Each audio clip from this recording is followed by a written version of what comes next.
मैं बड़े बड़े ऐसे मुकस्सर भी दिखा सकता हूं जो विलायत के कायल है, इख्तियारात के मुनकर।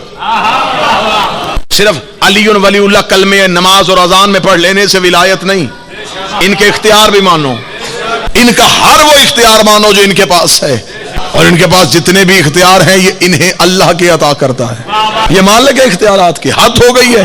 अल्लाह मीकाईल को इख्तियार दे दे तो कोई एतराज नहीं। किसी भी मौलवी से जाके पूछो रिस्क का पैमाना किसके हाथ में, कहते मीकाईल के हाथ में। और अगर उसी से कहें कि अली राज़िक है तो फौरन कहेगा शिर्क कर दिया। रूह कौन कब्ज करता है? इजराइल। कौन है? फरिश्ता। उसी के सामने कह देंगे अगर इजराइल रूह कब्ज कर सकता है, हमारा ईमान है कि अली माओं के शिकमों में शक्लें बनाता है। ये जितने भी इख्तियारात अली हैं ये इख्तियारात तौहीद के मज़हर है।